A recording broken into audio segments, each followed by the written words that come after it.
கரண்ட்னா flow of electrons. Flow of எலக்ட்ரான்ஸ்னா electrons எல்லாம் ஏதோ ஒரு டைரக்ஷன்ல மூவ் ஆகுறது.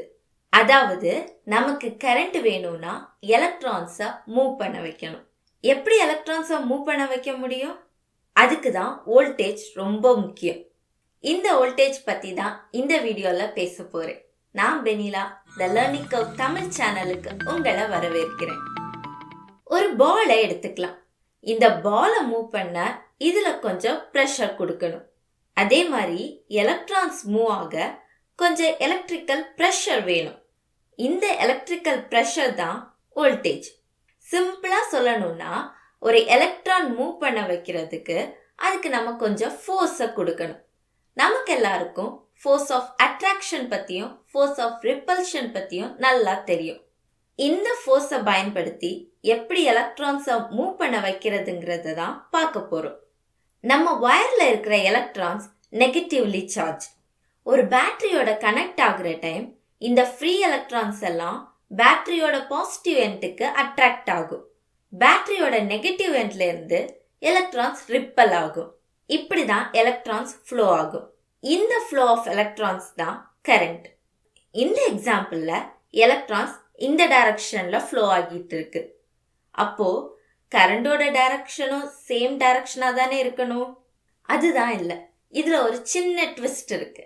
கரண்டோட டைரக்ஷன் எலக்ட்ரான் ஃப்ளோவோட டைரக்ஷனோட ஆப்போசிட் டைரக்ஷன்.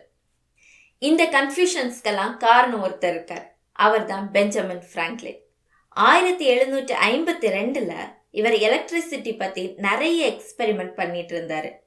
லைட்னிங்க்கும் எலக்ட்ரிசிட்டிக்கும் ஏதாவது சம்மந்தம் இருக்கா? லைட்னிங்ல இருக்கிற எலக்ட்ரிக் சார்ஜை நம்ம ஸ்டோர் பண்ண முடியுமா? அந்த மாதிரியான எக்ஸ்பெரிமெண்ட்ஸ் எல்லாம் பண்ணிட்டு இருந்தார். இதுல ஹைலைட் என்னன்னா, அவர் எக்ஸ்பெரிமெண்ட் பண்ணிட்டு இருந்த டைம் இந்த எலக்ட்ரான்ஸ்னா என்னன்னு இந்த உலகத்துல யாருமே கண்டுபிடிக்கவே இல்லை. அதாவது பெஞ்சமின் ஃப்ராங்க்லினுக்கு எலக்ட்ரான்ஸ்னா என்னன்னே தெரியாது.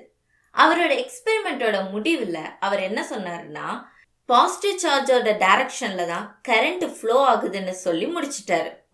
கிட்டத்தட்ட 150 வருஷத்துக்கு அப்புறமா தான் எலக்ட்ரான்ஸ்னா என்னன்னு கண்டுபிடிக்கிறாங்க. அதுக்கப்புறமா தான் கரண்ட்னா ஃப்ளோ ஆஃப் நெகட்டிவ்லி சார்ஜ்டு எலக்ட்ரான்ஸ்னு கண்டுபிடிக்கிறாங்க. ஆனா அதுக்கப்புறம் யாருமே கரண்டோட டைரக்ஷனை மாத்தல. பெஞ்சமின் ஃப்ராங்க்லின் யூஸ் பண்ண கரண்டோட டைரக்ஷனையே யூஸ் பண்ணிட்டாங்க. இதை கன்வென்ஷனல் கரண்ட் டைரக்ஷன்னு சொல்லுவாங்க. இது எலக்ட்ரான் ஃப்ளோக்கு ஆப்போசிட் டைரக்ஷன். நம்ம இப்போ எல்லா சர்க்கியூட்லையும் கன்வென்ஷனல் கரண்ட் டைரக்ஷனை தான் யூஸ் பண்ணுறோம்.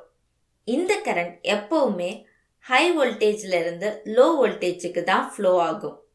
ஈஸியாக ஞாபகம் வச்சுக்கிறதுக்கு ஒரு வாட்டர் ஃபால்ஸை எக்ஸாம்பிளாக எடுத்துக்கோங்க.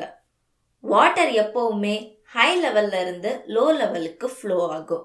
அது மாதிரி கரண்ட் எப்போவுமே ஹை வோல்டேஜ்லேருந்து லோ வோல்டேஜுக்கு தான் ஃப்ளோ ஆகும்.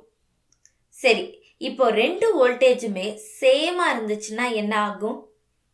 இந்த கேஸில் கரண்ட் ஃப்ளோவே இருக்காது. அதாவது கரண்ட் வேல்யூ 0. இந்த ரெண்டு வோல்டேஜோட டிஃப்ரென்ஸ் தான் பொட்டென்ஷியல் டிஃப்ரென்ஸ்னு சொல்லுவாங்க.